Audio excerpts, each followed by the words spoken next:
यहाँ शिकार की तलाश में घूमने वाले सिर्फ कविंगा और मजुंगा शेरों तक ही सीमित नहीं है। इस सोते के पास जंगली कुत्ते भी रहते हैं। इतने बड़े झुंड का पेट भरने के लिए इन्हें अक्सर शिकार करना पड़ता है। नदी तल पर आराम करते कुत्ते मौके का फायदा उठाने के लिए तैयार नहीं थे। एक अकेला भैंसा पानी पीने नीचे आया है। इस भारी भरकम और शक्तिशाली दानव की ताकत के आगे कुत्ते बेहद कमजोर हैं। समझदारी से काम लेते हैं, भैंसे को अकेला छोड़ देते हैं। उन्हें अगले मौके के लिए ज्यादा इंतजार नहीं करना पड़ता है। इम्पाला हिरणों का एक झुंड पानी पीने आ रहा है।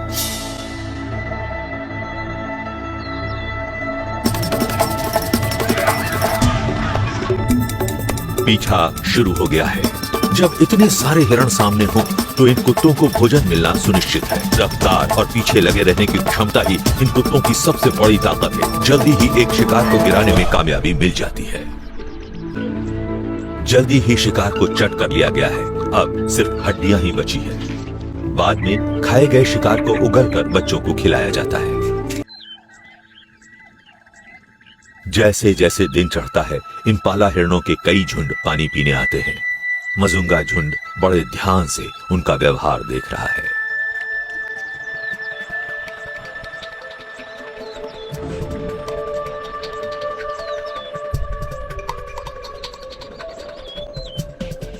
इम्पाला हिरणों के मिलन का समय है। एक प्रमुख नर मिलन का हक पाने के लिए दूसरे प्रमुख नर को ललकार रहा है। बड़ा ही थका देने वाला वक्त है। उनका पूरा ध्यान इन्हीं लड़ाइयों पर है।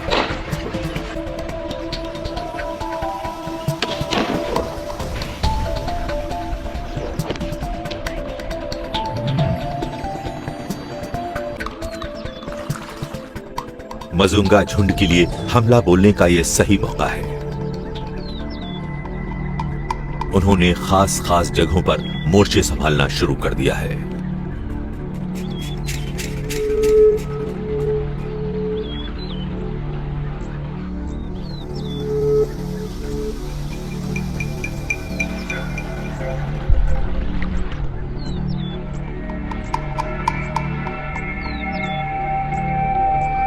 बच्चे भी शिकार में शामिल हैं, पर उन्हें हमले के सही समय की समझ नहीं है।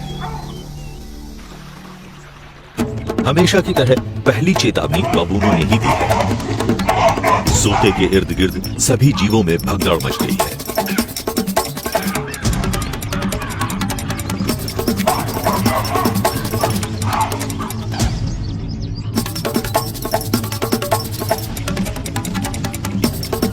शिकार में पहल करने वाली शेरनी ने सोते के किनारे किनारे पीछा शुरू कर दिया है। वो इम्पाला हिरणों को उस सकरे रास्ते की ओर ले जाना चाहती है जहां दूसरे साथी छिपे बैठे हैं।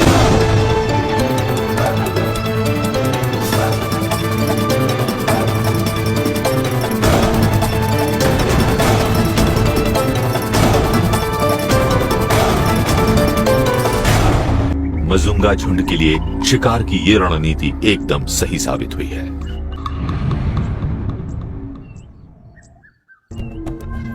सापी और कविंगा झुंड भी आज शिकार की ताक में है।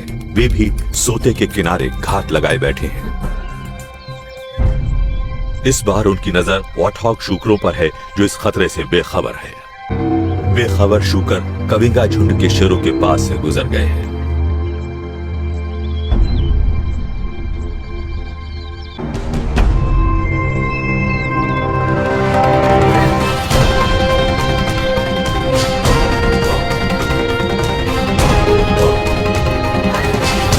फिर भी बिजली की सी तेजी से हालात बदले, शूकर हाथ नहीं आए। सापी उन्हें ढलवां किनारे की ओर ले जाने में कामयाब नहीं हो पाई जहां उसे फायदा हो सकता था। झुंड के नौजवान साथियों से अगर वक्त पर मदद नहीं मिलेगी तो ऐसी कोशिशें नाकामयाब ही होंगी। अगर सफलता पाना है तो सोते के आसपास की भौगोलिक परिस्थितियों को ध्यान में रखते हुए चारों शेरों को एक साथ काम करना होगा। नवंबर, बरसात 1 महीने दूर है।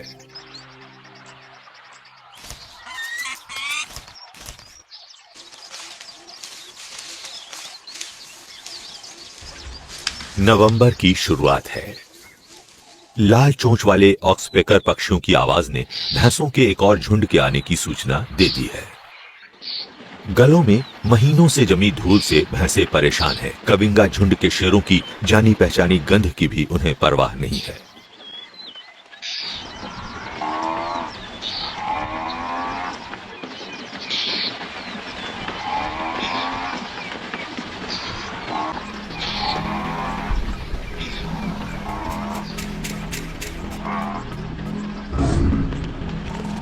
झुंड में आज बहुत से बच्चे भी हैं। जल्दी ही सापी ने एक को चुन लिया है।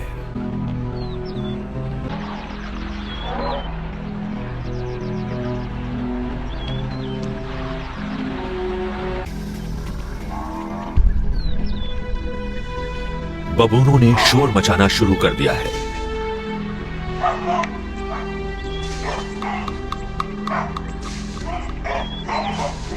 भयानक प्यास ने भैंसों से देर करा दी है। सोते से हटने में बहुत ज्यादा देर हो गई है। इस बार कविंगा झुंड के चारों शेरों ने मिलकर काम किया है। सबने मिलकर उस बच्चे को खड़ी चढ़ाई वाले संकरे रास्ते पर जाने को मजबूर कर दिया है। सापी ने बच्चे को दबोच लिया है।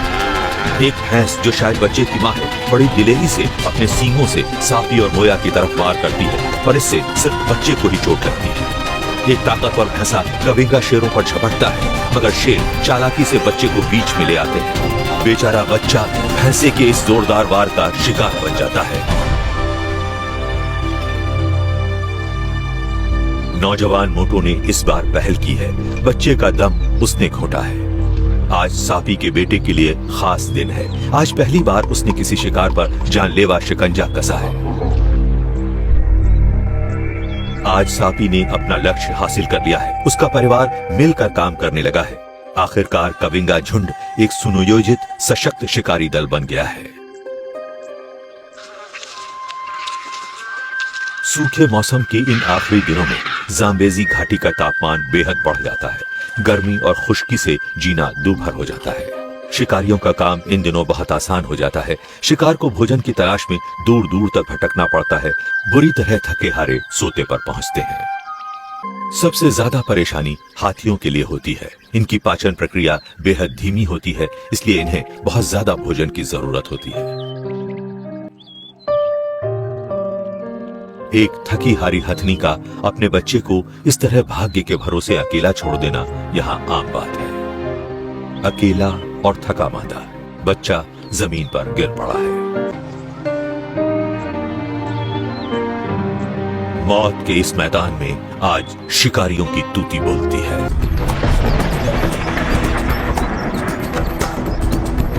जब लगा कि सारी ताकत खत्म हो गई है, तभी बादलों का जमा होना शुरू हो गया। आखिरकार जिसका इंतजार था वो बारिश आ ही गई। पहली ही तेज बारिश में सोते ने बहना शुरू कर दिया।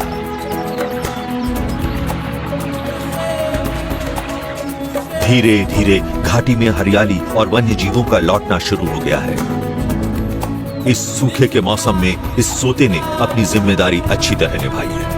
कविंगा और मजुंगा झुंडों के शेरों को अब पेट भरने के लिए दूर तक जाना पड़ता है। वे भैंसों के झुंड का पीछा करते हुए जाम्बेजी घाटी की घनी हरियाली में पहुंच जाते हैं। स्थानीय बबून ही यहाँ बचे रह गए हैं। सूखे के मौसम के दोबारा आने का जानवरों के बड़े झुंडों और उनके शिकारियों के लौटने का इंतजार शुरू हो गया है।